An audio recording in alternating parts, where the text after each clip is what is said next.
नमो नमः। अद्य संस्कृतभारत्याः आन्ध्रप्रदेशशाखाया प्रचाल्यमानायाम् अस्यां व्याख्यानपरम्परायां संस्कृते विज्ञानम् इति विषयम् आधृत्य किमपि वक्तव्यम् इति ज्येष्ठैः कार्यकर्तृभिः अहम् आदिष्टः अस्मि। अतः एषः अवसरः तैः दत्तः इति तेषां कृते इदं प्रथमतया अहं कार्तज्ञम् आविष्करोमि। अपि च एतद् व्याख्यानं श्रोतुम् एकेपि छात्राः ज्येष्ठाः समागताः सन्ति। तान् सर्वान् अपि अहम् अभिनन्दामि। संस्कृते विज्ञान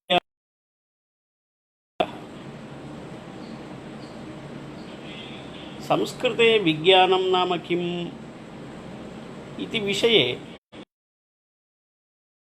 आधुनिकेषु विद्वत्सु तथैव प्राचीनेषु परम्परागतपण्डितेषु वैज्ञानिकेषु विचारद्वयं दृष्टिगोचरं भवति।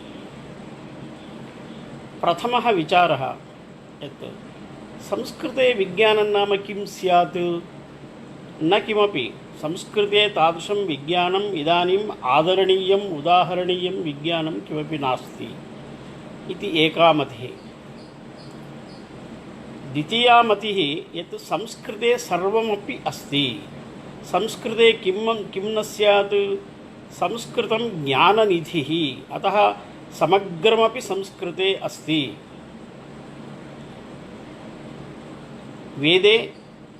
वेदराशौ संस्कृतविज्ञानमस्ति।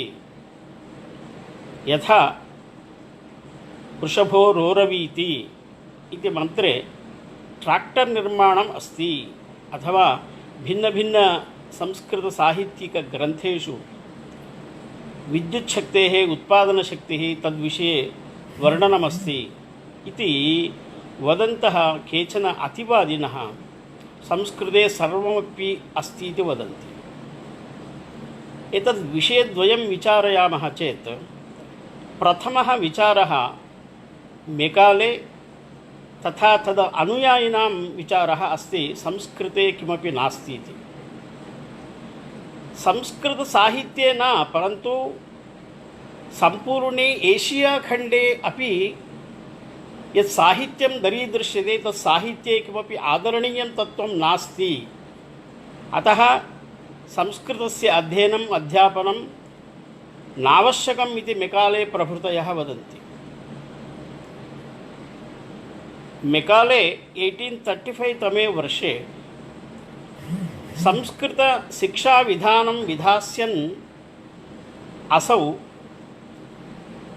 अनया शिक्षणपद्धत्या, मदीयया रच्यमानया शिक्षणपद्धत्या, भारतीयशिक्षणपद्धत्या ये केऽपि सन्ति ते सर्वेपि रक्ततः भारतीयाः स्युः, मनस्तः ते वैदेशिकाः इंग्लिश् जनाः भवेयुः, आङ्ग्लाः भवेयुः इति क्रूरमत्या सः संस्कृतविज्ञाने संस्कृतं नाम विज्ञानं किमपि नास्ति संस्कृतसाहित्ये इति सः वदन्नासीत्। दर्पदम्भप्रचोदितः सः तदनुयायिनः एवं संस्कृतसाहित्यस्य भारतीयसाहित्यस्य प्रत्याख्यानं कुर्वन्तः बहु निन्दां कुर्वन्ति स्म। इदानीमपि मेकाले प्रभृतयः बहवः संस्कृतसाहित्ये विज्ञानं किमपि नास्ति इति सडिण्डिमम् उद्घोषयन्तः भवन्ति। अपरत्र अस्मदीयाः सन्ति केचन अतिवादिनः।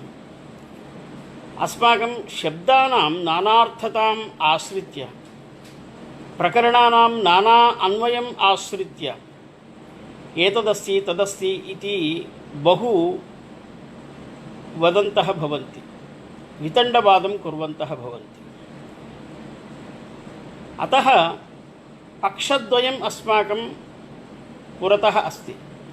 पक्षद्वये कतरः पक्षः अस्माभिः आश्रयणीयः इति अत्र चिन्तनं चलति। वस्तुतः मम मत्य पक्षद्वयमपि त्याज्यम् एव। मेकाले प्रभृतयः तदनुयायिनः ये च संस्कृतसाहित्ये किमपि नास्ति इति वदन्ति तेषां वादः त्याज्यः। यतः ते दर्पदम्भप्रचोदिताः सन्तः केवलं स्व औत्तम्यस्य प्रतिपादनं कुर्वन्तः एतादृशान् वादान् उत्पादयन्ति। अतः तेषां वादः सम्पूर्णतया अस्माभिः त्याज्यः। तथैव अस्माभिः अस्माकम् अतिवादिभिः यदुच्यते वेदे सर्वमस्ति संस्कृते सर्वमस्ति इति यदुच्यते सोऽपि पक्षः अस्माभिः त्याज्यः। यतः पक्षद्वयमपि पूर्वाग्रह प्रणुन्नम् अस्ति, पूर्वाग्रह दूषितम् अस्ति। अतः द्वावपि पक्षौ अस्माभिः हेयौ त्याज्यौ इति मम मतिः। तर्हि संस्कृते विज्ञानं नाम किमपि नास्ति वा इत्युक्ते संस्कृतसाहित्ये विज्ञानं बहु अस्ति। वैदिककालात् आरभ्य लौकिककाव्यसाहित्यपर्यन्तं संस्कृते विज्ञानम् अस्ति। अस्माकं भारतीयं विज्ञानं संस्कृतनिष्ठं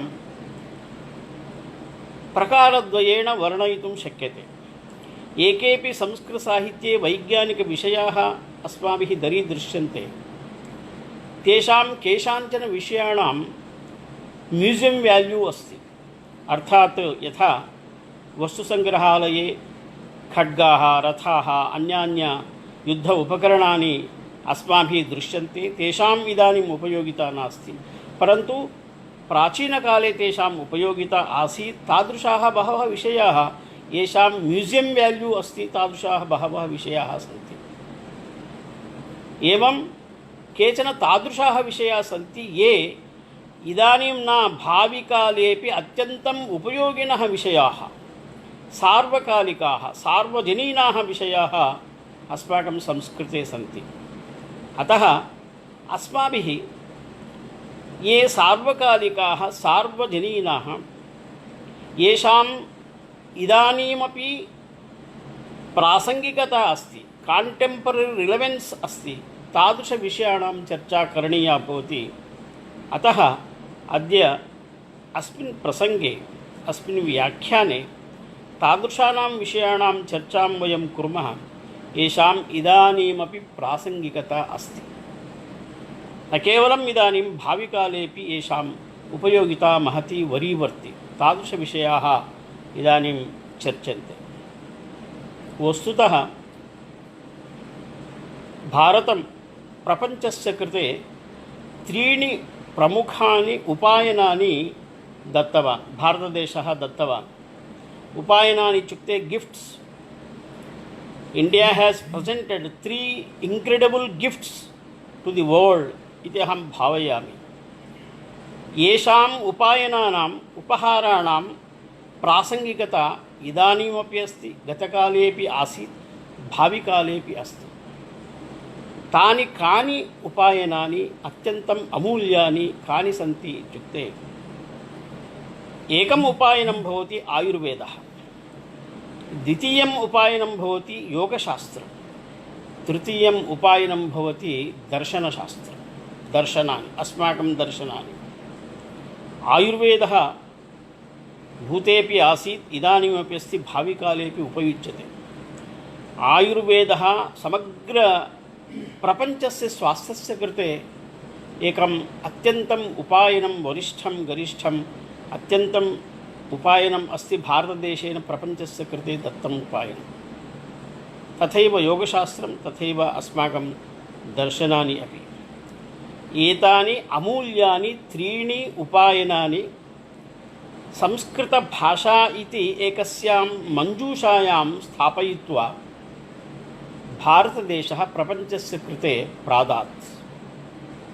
इदानीम् आयुर्वेदविषये किञ्चित् चिन्तयामः। आयुर्वेदः अनादिः, तस्य आदिः नास्ति। अन्तता नास्ति। एवं अस्मिन् देशे उपयुज्यते, अस्मिन् देशे न उपयुज्यते, अस्मिन् काले एषः उपयुक्तः भवति, अनन्तरकाले उपयुक्तः न भविष्यति, पूर्वकाले नासीत् इति तथा नास्ति। कालत्रयेपि एषः आयुर्वेदः अबाधितः अस्ति। प्रपञ्चस्य समग्रस्य प्रपञ्चस्य कृते एषः आयुर्वेदः अत्यन्तम् उपयुक्तः तत्र ज्ञानराशिः अस्ति। तदेव उच्यते अनादिमव्ययं दिव्यं व्यापकं विश्वभेषजं त्रिकालाबाधितं नित्यम् आयुर्वेदम् उपास्महे इति। अनादि यस्य आदिः नास्ति, अव्ययं नाशरहितः अस्ति आयुर्वेदः।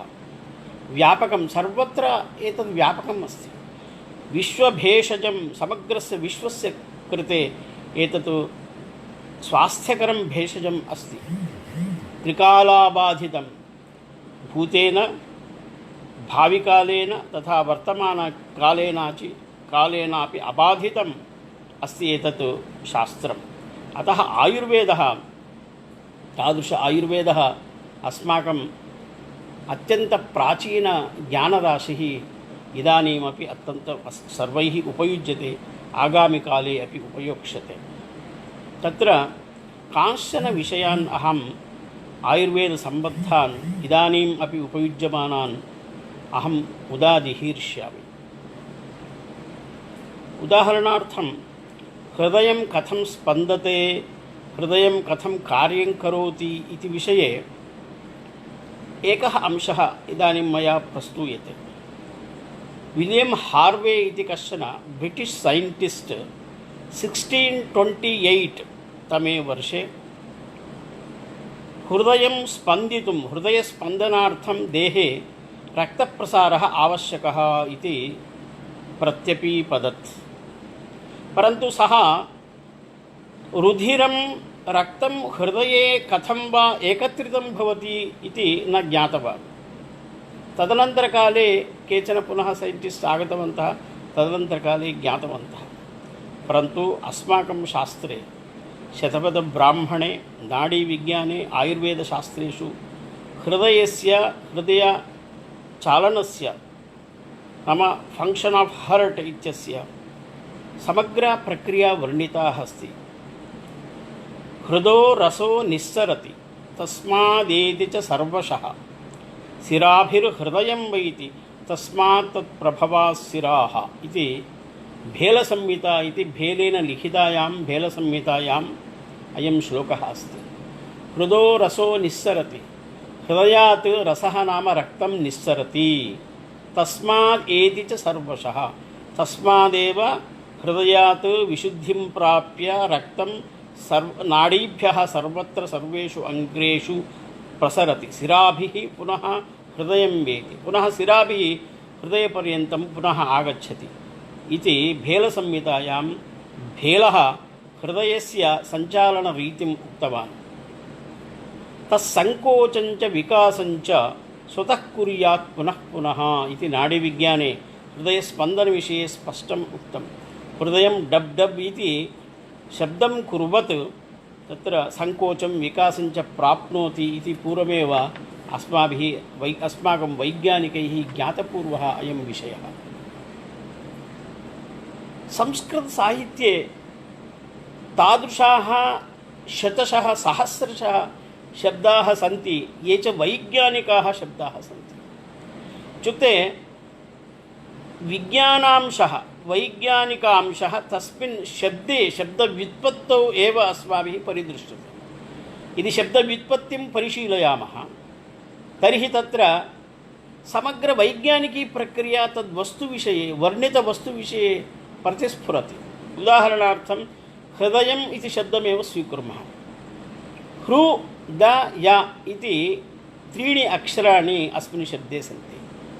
हृहरधातोः, हृहरणे, हृधातोः हरणे इत्यर्थे प्रथमाक्षरं, तदनन्तरं दाने इति धातोः उत्पन्नम् अक्षरं, तथा य इत्युक्ते इण् गतौ इति धातुः।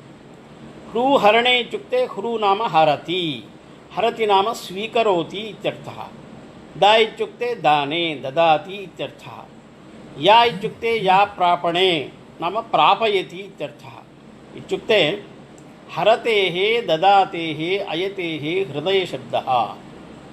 यत् रक्तं स्वीकरोति, रक्तं सर्वत्र ददाति शुद्धिं कृत्वा, एवं सर्वेषु अङ्गेषु प्रापयति तत् हृदयम् इति शतपथब्राह्मणे हृदयशब्दः उक्तः। तर्हि एकस्मिन्नेव शब्दे सम्पूर्णहृदयस्पन्दनस्य हृदयसञ्चालनरीतेः वर्णनं कृतं। तादृशाः सहस्रशः शब्दाः वैज्ञानिकरीतिं नट्शेल् मध्ये, एकस्मिन् नट्शेल् मध्ये तत्र सम्पूर्णवैज्ञानिकप्रक्रियां ये प्रतिपादयन्ति तादृशाः शब्दाः बहवः सन्ति। तथैव आयुर्वेदे शरीरविज्ञानं सम्पूर्णतया वर्णितमस्ति। तत् अत्यन्त विस्मयावहं तत्र विज्ञानम् अस्माभिः दरीदृश्यते। सुश्रुतशारीरे सुश्रुतः सम्पूर्णशरीरस्य विवरणं करोति। कति अस्थीनि सन्ति, कति नाड्यः सन्ति इत्यादि इत्यादि। तत्र सूत्रे एवम् अस्ति, त्वचः सप्त, कलाः सप्त, आशयाः सप्त, धातवः सप्त, सप्तशिराशतानि, पञ्चपेशीशतानि, नवस्नायुशतानि, त्रीणि अस्थिशतानि, द्वे दशोत्तरसन्धिशते, सप्तोत्तरं मर्मशतं, चतुर्विंशतिर्धमन्यः, त्रयो दोषाः, त्रयो मलाः, नवः स्रोतांसि, षोडशकण्डराः, षोडशजालानि, षट्कूर्चाः, चतस्रो रज्जवः, सप्त शेवन्यः, चतुर्दश सङ्घाताः, चतुर्दश सीमन्ताः, द्वाविंशतिः योगवहानि स्रोतांसि, द्विकान्यत्राणि चेति, एवं सार्धत्रिकोटिरोमकूपाणि। त्वचः नाम स्किन्स् सप्त, कलाः substrata of the elements of human body सप्त। एवम् अस्माकं शरीरे ये केऽपि सूक्ष्मांशाः, सूक्ष्म अवयवाः सन्ति, तान् सर्वान् अपि वर्णयति सः। तथैव नाडीविज्ञाने कणादविरचिते कति नाड्यः अस्माकं शरीरे सन्ति इति वर्णितमस्ति। सार्धत्रिकोटिनाड्यो हि स्थूलाः सूक्ष्माश्च देहिनां नाभिकन्दनिबद्धास्ताः तिर्यगूर्ध्वमधस्थिताः। सार्धत्रिकोटिनाड्यः, 3.5 करोड् नाड्यः इत्युक्ते सम्पूर्णशरीरे एताः नाड्यः व्यापृताः सन्ति इति सः स्पष्टं प्रतिपादयति। तथैव आयुर्वेदे अनेके विषयाः ये च इदानीम् अस्माकं संस्कृतौ संस्कृतिप्रवाहे अन्तर्लीनाः सन्ति, तादृशाः विषयाः दरीदृश्यन्ते। उदाहरणार्थं कर्णवेधनसंस्कारः।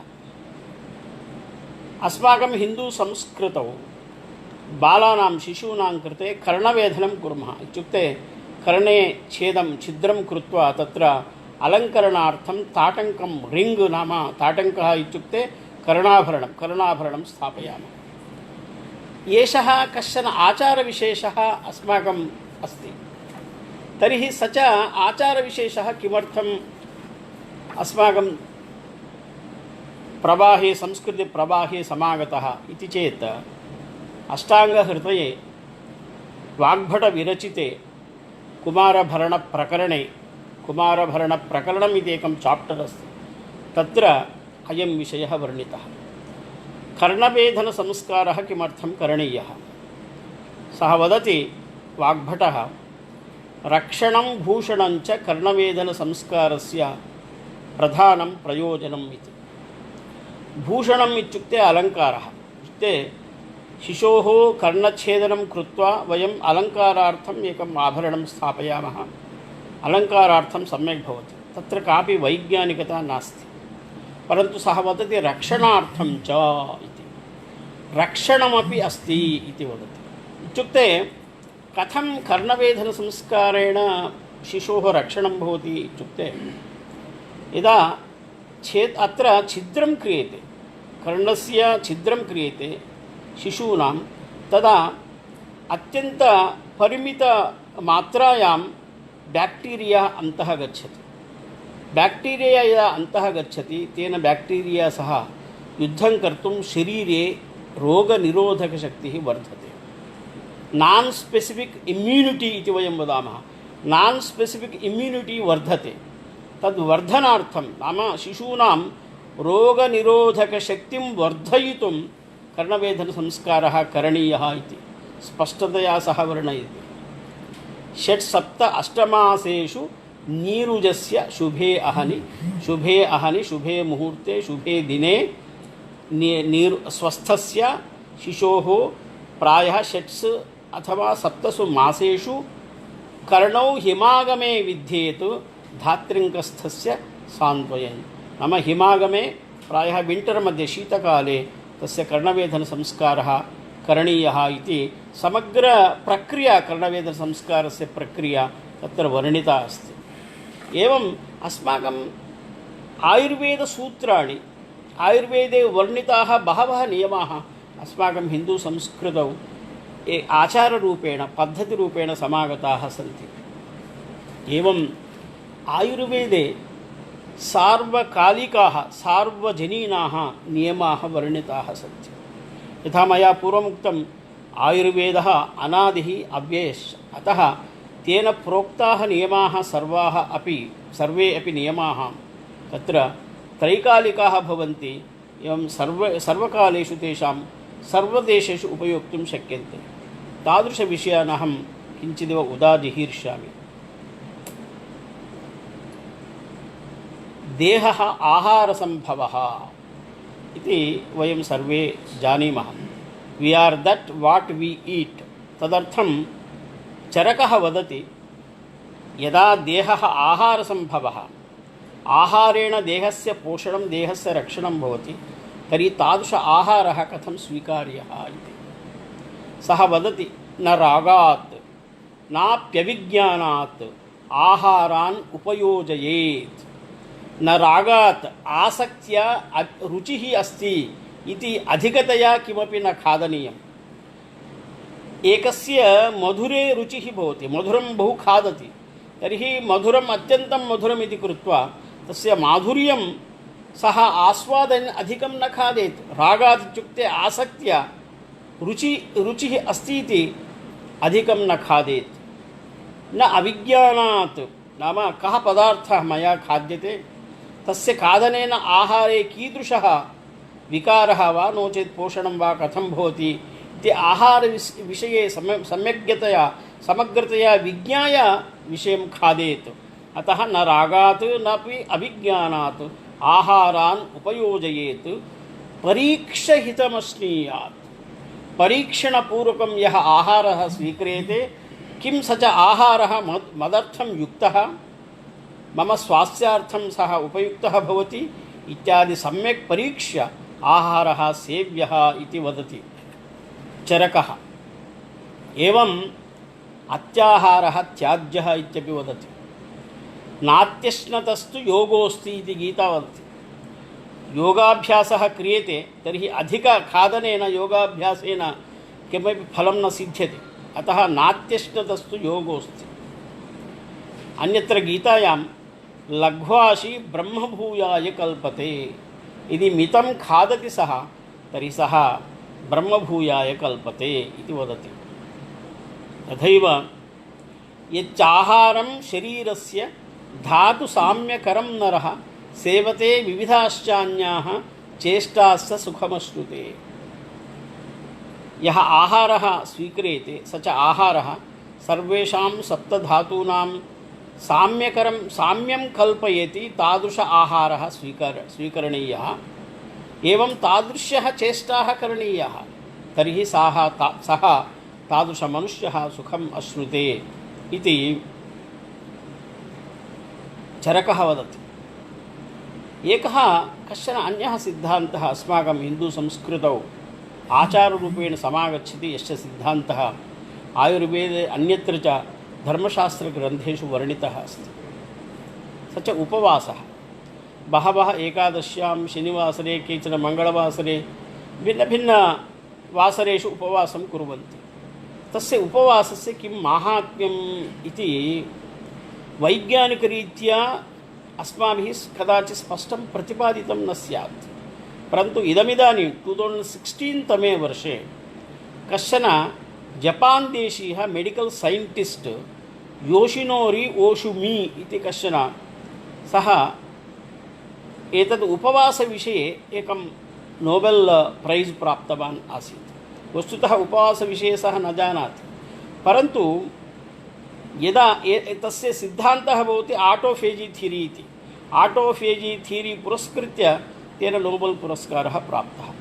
आटोफेजी थीरी किं वदति इत्युक्ते अस्माकं जीवकणाः अस्माकं सेल्स् एव खादन्ति, जीवकणान् खादन्ति। स्वस्थाः जीवकणाः अस्वस्थान् जीवकणान् खादन्ति। एवं the cells, healthy cells eat bad cells, contaminated cells इति वदति। कदा कस्याम् अवस्थायाम् इत्युक्ते यदा वयं किमपि न खादामः, स्टार्वेशन् भवति बहुकालपर्यन्तं, तदा शरीरे स्थिताः स्वस्थाः जीवकणाः अस्वस्थान् जीवकणान् खादन्ति। अस्वस्थानां जीवकणानां खादनं न कुर्वन्ति स्वस्थाः जीवकणाः, तर्हि अस्वस्थाः जीवकणाः कंटामिनेटेड सेल्स एकत्र स्थगिताः एकत्रिताः भवन्ति, तर्हि कैंसर इत्यादि रोगाः भवन्ति। अतः अस्वस्थाः जीवकणाः नाशनीयाः। तदर्थम् अस्माभिः किं करणीयम् इत्युक्ते उपवासः करणीयः। उपवासावस्थायां बहुकालं यावत् अस्माभिः आहारः न स्वीक्रियते चेत् स्वस्थाः कणाः आहारम् अप्राप्य अस्वास्थकणान् खादन्ति चेत् वयं स्वस्थाः भवामः। एतद् विषयम् अविचार्य एव वयं तत्र सः योशिनोरी ओशुमी इति आटोफेजी थीरी इति सिद्धान्तं प्रतिपाद्य सः नोबेल् प्रैज़् प्राप्तवान्। परन्तु वयम् अस्माकं तत्र आयुर्वेदविज्ञानिनः सर्वेपि किमर्थम् अस्माकं हिन्दुसंस्कृतौ अन्यसंस्कृतिषु अपि उपवासं स्थापितवन्तः इत्युक्ते आरोग्यसंरक्षणार्थम् इति अस्माभिः चिन्तनीयम्। एवं तत्र आयुर्वेदविषये वदामः चेत् बहवः विषयाः सन्ति। इदानीं वृक्षविज्ञानम् उद्दिश्य किञ्चित् वदामि। तत्र वृक्षेषु इन्द्रियवृत्तयः सन्ति।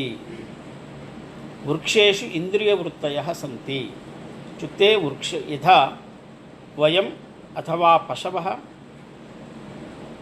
कोपं प्राप्नुमः, द्वेषं प्राप्नुमः, भिन्नभिन्नविकारान् प्रदर्शयामः, यथा यथा प्रेरकाणि अस्माकं पुरतः स्टिमुलै पुरतः आयान्ति, तथैव विभिन्नविकारान् मनोविकारान् प्रदर्शयामः, विभिन्नसंवेदनाः अनुभवामः, तथैव वृक्षाः अपि अनुभवन्ति इति वैज्ञानिकः अस्माकं जगदीश चन्द्र बोस् 1917 मध्ये सिद्धान्तं प्रत्यपादयत्।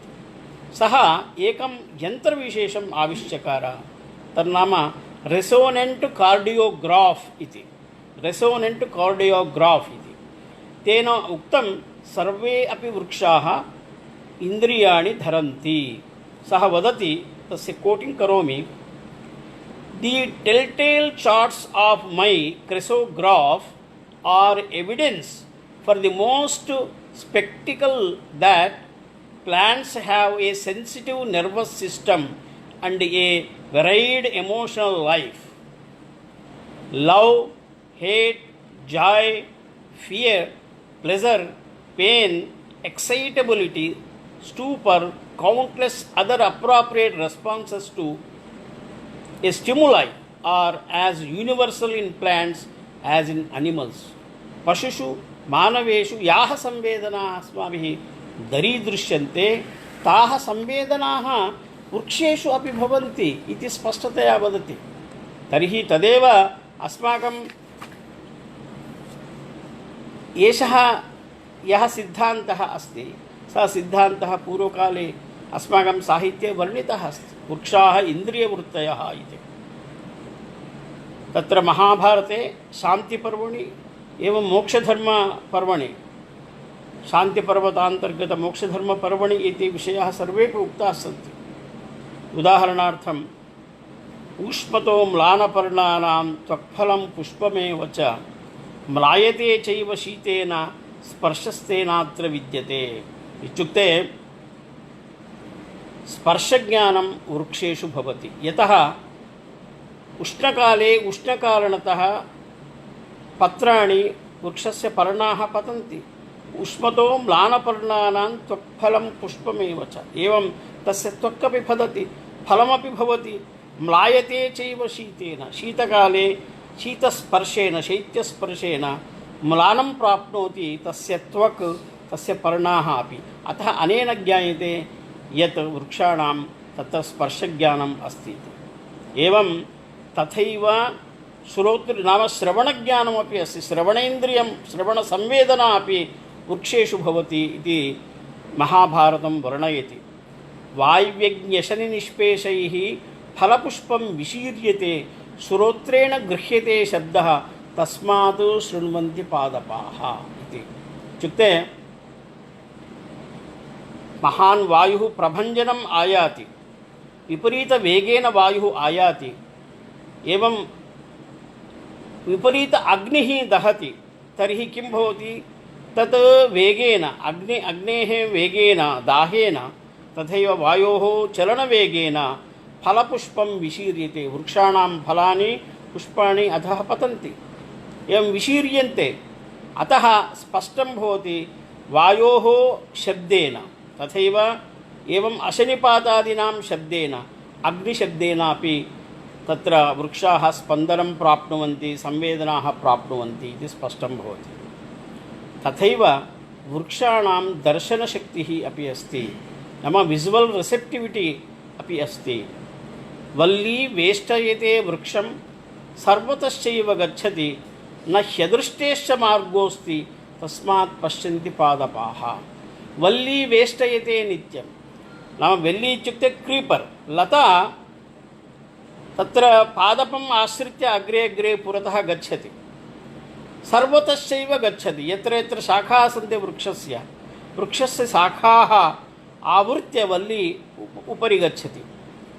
न ह्यदृष्टेश्च मार्गोऽस्ति, यदि वल्ली न जानाति तस्याः यदि पादपस्य वा वल्याः वा दर्शनशक्तिः नास्ति, कथं शाखाः आवृत्य अग्रे उपरि गच्छति।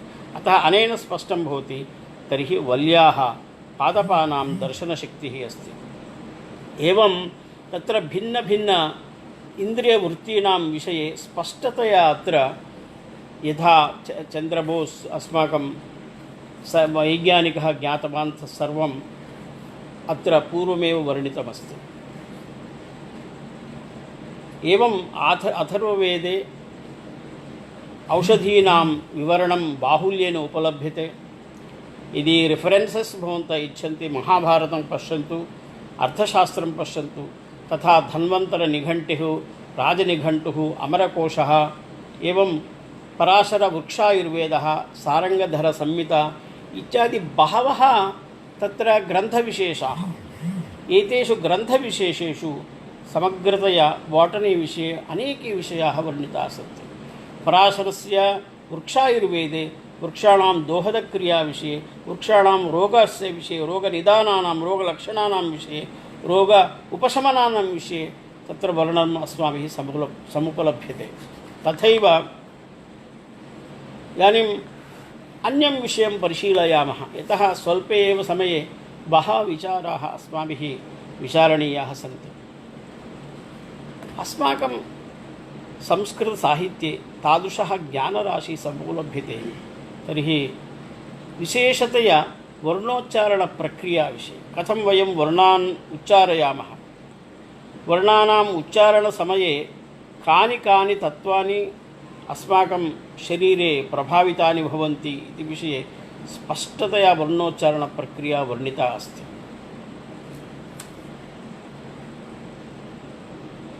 यदि शब्दम् उच्चारयितुं वयं सङ्कल्पं कुर्मः तर्हि कः सङ्कल्पं करोति इत्युक्ते आत्मा सङ्कल्पं करोति। तर्हि आत्मा किं करोति? बुद्ध्या संयुक्तः सन् यदा अयं शब्दः मया उच्चारणीयः इति आत्मा संकल्पं करोति, स च आत्मा बुद्ध्या संयुक्तः सन् बोध्यान् अर्थविशेषान् एकत्रीकृत्य मनसः विवक्षया मनः नाम शब्दकथने शब्द उच्चारणे मनः प्रेरयति। तदेव उच्यते नाम वर्णानां मूलप्रक्रिया कुतः आरभ्यते इति सूक्ष्मतया विवेचनम् अस्माकं शास्त्रेषु वर्णितं भवति। आत्मा बुद्ध्या समेत्य अर्थान् मनोयुङ्क्ते विवक्षया। आत्मा बुद्ध्या समेत्य अर्थान् युङ्क्ते विवक्षया मनः कायाग्निमाहन्ति स प्रेरयति मारुतं। मारुतस्तु उरसि चरन् मन्दं जनयति स्वरम् एवं वर्णान् जनयते इति। आत्मा बुद्ध्या समेत्य अर्थान् आत्मा बुद्ध्या मिलित्वा अर्थान् समेत्य मनोयुङ्क्ते विवक्षया एवं मनः कायाग्निमाहन्ति। मनः किं करोति? बुद्ध्या यदा निष्कर्षः क्रियते यत् अयं शब्दः उच्चारणीयः, तर्हि मनः कायाग्निं नाम अन्तस्थम् अग्निं हन्ति नाम ताडयति। तदा सः अग्निः मारुतं प्रेरयति नाम प्राणवायुं प्रेरयति। प्राणवायुः तत्तस्थाने गत्वा तत्र शब्दम् उच्चारयति। उदाहरणार्थं कण्ठस्थाने आगत्य प्राणवायुना वयं कण्ठस्थाने आगतः प्राणवायुः शब्दान् उच्चरयति। अकोह विसर्जनीयानां कण्ठः इत्यादि कण्ठस्थाने मारुतस्य तत्तद् वाग्यन्त्राणां तत्र भेदनेन संयोगेन किं भवति? ते तादृशानाम् अक्षराणां वर्णानाम् उच्चारणं भवति। अत्र वर्णोच्चारणप्रक्रिया विषये अक्षरसमाम्नायविषये महान् ज्ञानराशिः अस्माकं संस्कृतसाहित्ये अस्ति। एतेषां विषये वर्णनं करणीयं चेत् महान् समयः उपयुक्तः भवति। अतः केवलम् एतमेव अंशम् अहम् उदाहृतवान्। विशिष्य अत्र विशेषतया वर्णोच्चारणप्रक्रिया विषये अपि च वर्णसमाम्नायविषये उच्चारणविषये यदि चिन्तनीयं पठनीयं चेत् एते ग्रन्थाः उपयुक्ताः भवन्ति। विशिष्य प्रातिशाख्यग्रन्थाः अपि च शिक्षाग्रन्थाः उपयुक्ताः भवन्ति। शौनकस्य ऋग्वेदप्रातिशाख्यमस्ति। कृष्णयजुर्वेदस्य शुक्लयजुर्वेदस्य प्रातिशाख्यग्रन्थाः सन्ति। कात्यायनेन प्रणीताः प्रातिशाख्यग्रन्थाः। अथर्ववेदप्रातिशाख्यमस्ति। एतानि प्रातिशाख्यानि अतिरिच्य शिक्षाग्रन्थाः उदाहरणार्थं पाणिनीयशिक्षा तथा सर्वसम्मतशिक्षा, व्यासशिक्षा, भारद्वाजशिक्षा, अरण्यशिक्षा, हारीतशिक्षा, व्यालशिक्षा, वाल्मीकिशिक्षा, कौशलशिक्षा इत्यादि बह्व्यः शिक्षाः बहवः शिक्षाग्रन्थाः सन्ति। येषु ग्रन्थेषु अक्षरसमाम्नायविषये स्वरोत्पत्तिप्रक्रियाविषये बहु वर्णितमस्ति। ते ग्रन्थाः अस्माभिः द्रष्टुं शक्यन्ते। इदानीम् आयुर्वेदविषये केचन अंशाः उक्ताः।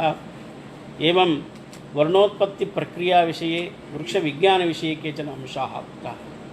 इदानीम् अत्यन्तप्रमुखः विषयः इदानीं सर्वत्र यस्य चर्चा भवति तन्नाम मनोविज्ञानं। मनोविज्ञानविषये भारतीयमनोविज्ञानविषये गतमासे एकं व्याख्यानमासीत्। तत्र विपुलतया वैपुल्येन मनोविज्ञानस्य भारतीयमनोविज्ञानस्य विषये चर्चा कृता अस्ति। तत्र केचन अस्पृष्टाः अंशाः आसन्। यतः विषयः महान् विशालः अस्ति, सर्वेपि अंशाः अत्र अस्माभिः वर्णयितुं न शक्यन्ते। कांश्चन अंशान् अहम् अत्र विवरयितुम् इच्छामि। तत्र विशेषतया आधुनिकमनोविज्ञाने आत्मतत्त्वं न स्वीक्रियते। इदानीम् आधुनिककाले मनः स्वीक्रियते। इदानीं नाम दशभ्यः वर्षेभ्यः आधुनिकमनोविज्ञानं यच्च मनोविज्ञानं पूर्वकाले मनः त्यक्तवत् इदानीं मनः स्वीकरोति। तर्हि इदानीम् आधुनिकमनोविज्ञानस्य परिभाषा भवति the scientific study of mind and behaviour इति। पूर्वं मैण्ड् न स्वीकृतं तैः, इदानीं स्वीक्रियमाणमस्ति। परन्तु मैण्ड् नाम मनसः विषये तेषां स्पष्टं ज्ञानं नास्ति। तथैव आत्मतत्त्वं ते न स्वीकुर्वन्ति। एवं यदि मनः ते स्वीकुर्वन्ति, मनसः आत्मनः तत्र सम्बन्धः, मनसः देहस्सम्बन्धः, मनसः इन्द्रियाणां सम्बन्धः, मनसः नियन्त्रणं कथम् इत्यादि विषये तेषां स्पष्टं ज्ञानम् इदानीमपि नास्ति। परन्तु समग्र मनसः विषये, तस्य अन्यैः सह सम्बन्धविषये तत्र एकः श्लोकः, प्रसिद्धः श्लोकः अस्ति। समग्र सैकालजि अत्र नट्शेल् मध्ये वर्णितम् अस्ति इति अहं भावयामि। आत्मानं रथिनं विद्धि, शरीरं रथमेव च, बुद्धिं तु सारथिं विद्धि, मनः प्रग्रहमेव च। आत्मा रथी भवति। यथा रथः अस्ति, शरीरं रथः भवति, आत्मा तस्य ओनर् भवति, नाम रथी भवति। शरीरं रथमेव च, रथः कः? शरीरं भवति।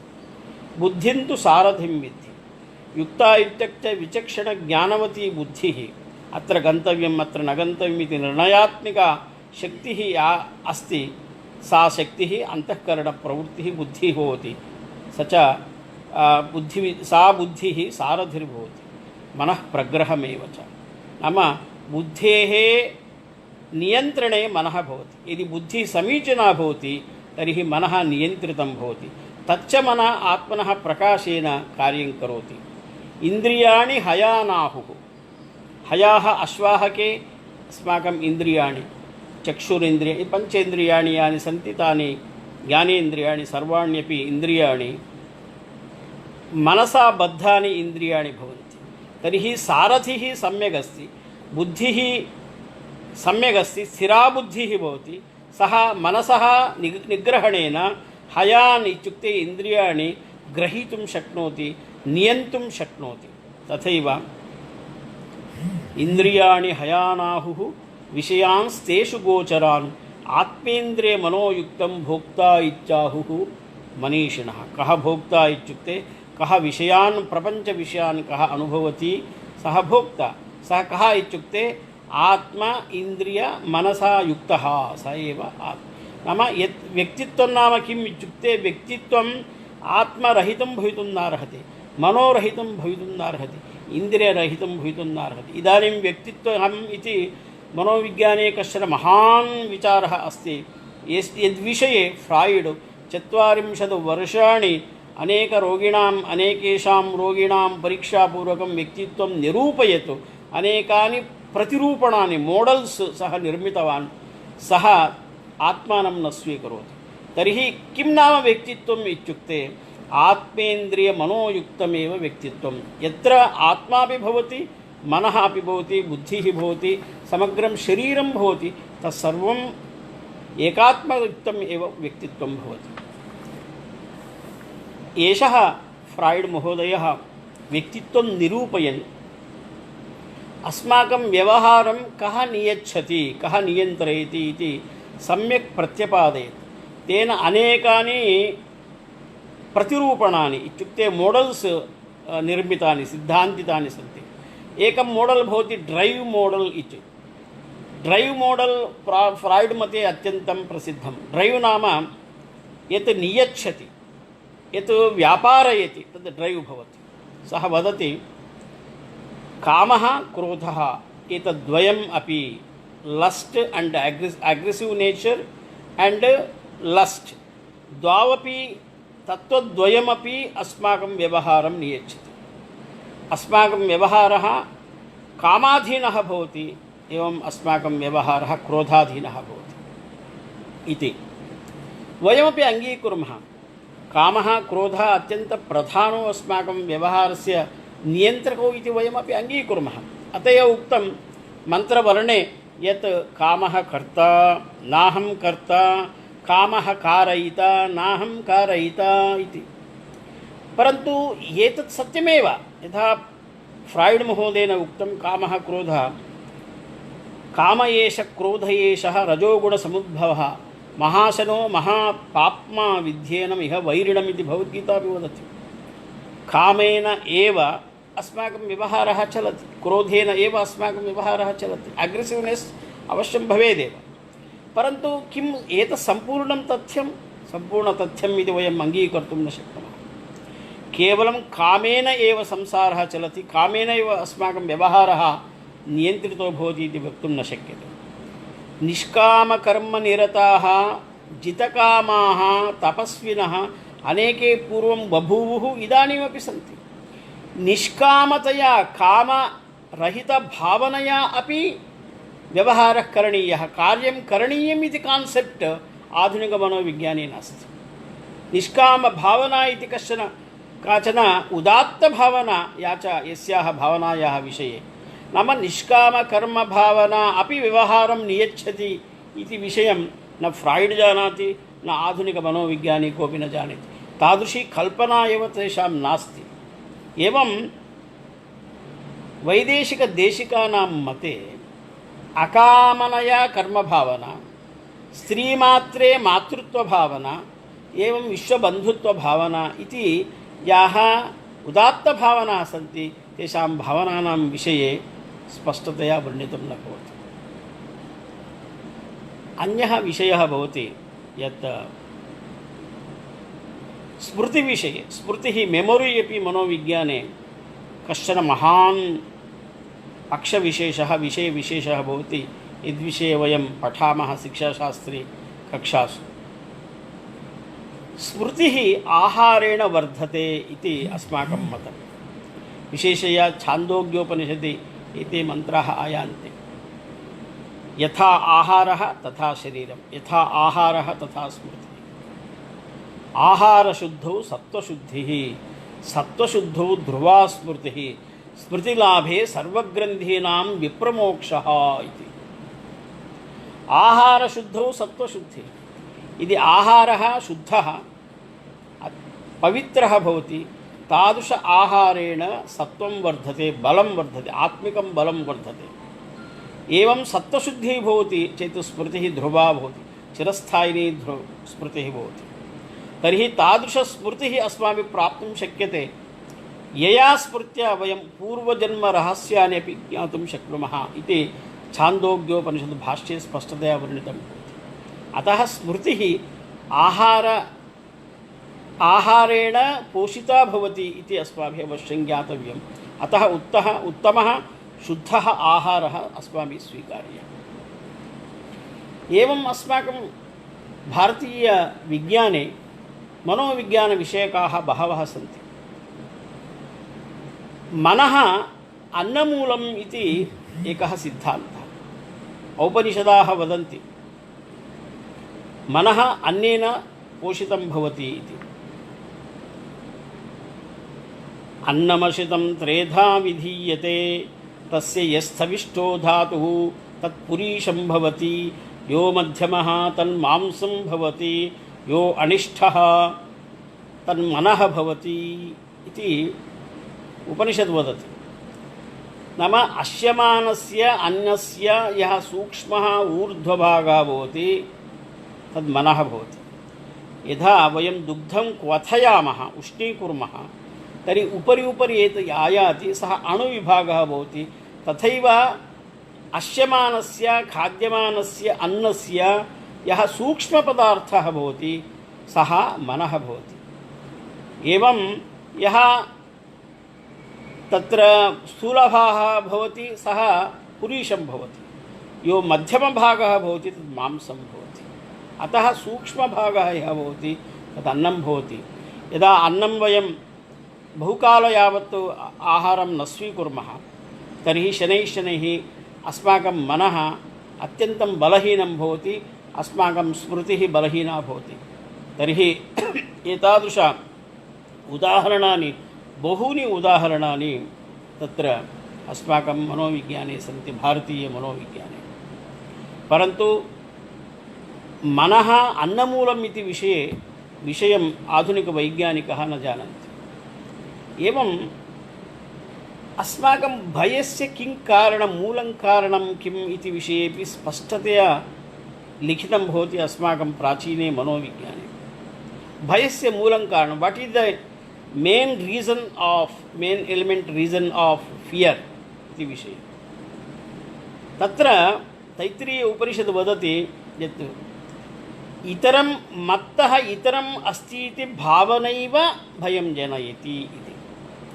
मदपेक्षया इतरं वस्तु अस्ति इति भावनैव अस्माकं भयस्य कारणं भवति। यदा ह्येवैष एतस्मिन् उदरम् अन्तरं कुरुते अथ तस्य भयं भवति। तैत्तिरीय उपनिषत्। यदा एतस्मिन् उदरम् अन्तरं कुरुते अथ तस्य भयं भवति। यदा आत्मा मत्तः अन्यो नास्ति यस्मादहं बिभेमि अहमेव सर्वत्र व्यापृतः इति चिन्तयति तदा भयम् अपगच्छति। अहम् आत्मा सर्वमपि मत्पुरतः मत्परितः मां परितः स्थितं सर्वमपि जगत् आत्मतत्त्वं मत्तः परतरं किमपि नास्ति इति यदा भावना उदेति तादृशव्यक्तित्वविकासः भवति तर्हि भयं न भवति, सः निर्भीकः भवति।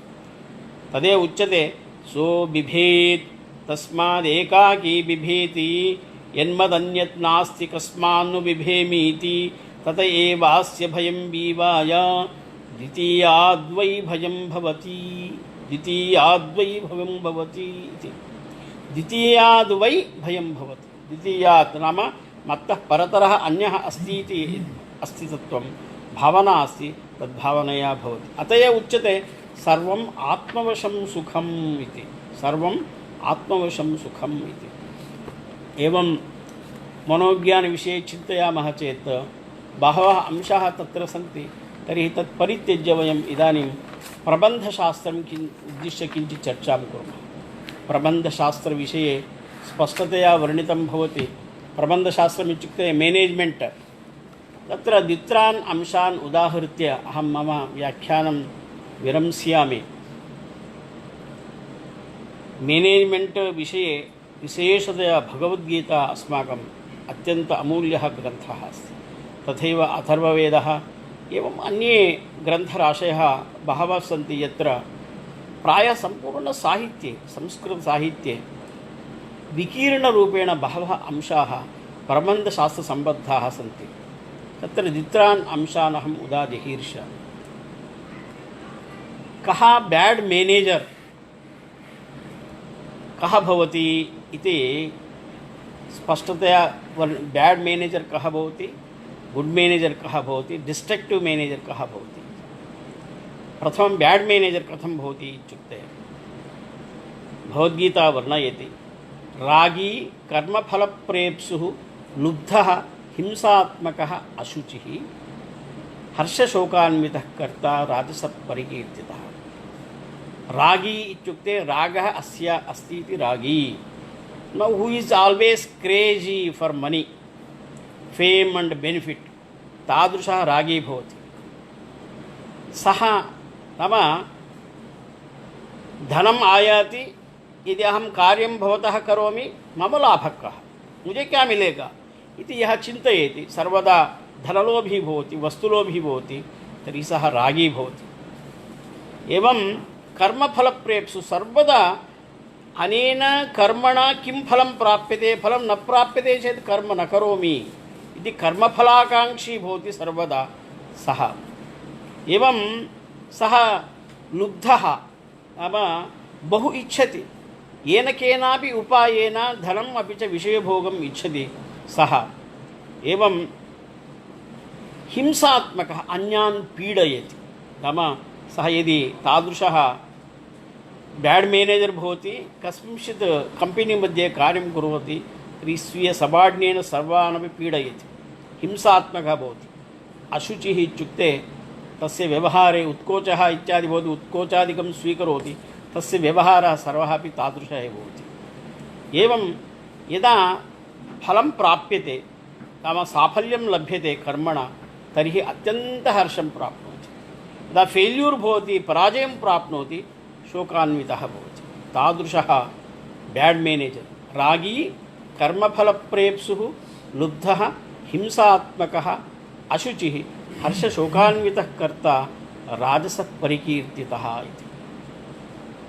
तर्हि कः गुड् मेनेजर्, उत्तम कार्यकर्ता, उत्तम CEO, उत्तम कुलपतिः, उत्तम कार्यकर्ता कः भवति इत्युक्ते भगवद्गीता वर्णयति मुक्तसङ्गः अनहंवादी धृत्युत्साहसमन्वितः सिद्ध्यसिद्ध्योः निर्विकारः कर्ता सात्विक उच्यते। मुक्तसङ्गः इत्युक्ते कर्म स करोति, कर्मफलं नापेक्षते। एतत् कर्मफलं अनेन कर्मणा एतत् फलं प्राप्यते इति, नो चेत् अहं न करोमि इति तथा तस्य भावना न भवति। मम ड्यूटी, मम कर्तव्यमस्ति, एतत् कार्यं करणीयं, तस्य फलं किमपि भवतु इति अत्यन्तशुद्धभावनया प्रतिबद्धतया सः कार्यं करोति। मुक्तसङ्गः अनहंवादी इत्युक्ते यदा कार्यं क्रियते, साफल्यं प्राप्यते, अहं कृतवान्, मया एतत् कार्ये साफल्यं प्राप्तम् इति न वदति। अहम् इति अहङ्कारः कस्मिन् तस्मिन् न भवति। अतः साफल्यं प्राप्तं, सर्वैः कार्यकर्तृभिः सम्भूय कार्यं कृतम्, अतः कार्यसाफल्यं प्राप्तम् इति वदति।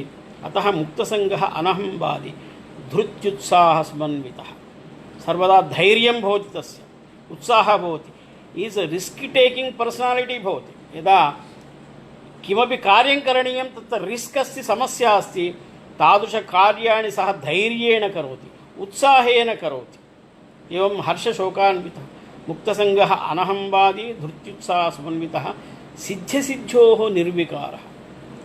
यदि कर्म कृतं, व्यापारः कृतः, तर्हि फलं नागतं, फलम् आगतं, फले प्राप्ते साफल्ये अधिगते महान् हर्षः, साफल्ये अनधिगते पराजये प्राप्ते महान् शोकः इति द्वयोः हर्षशोकयोः सः मुक्तः भवति।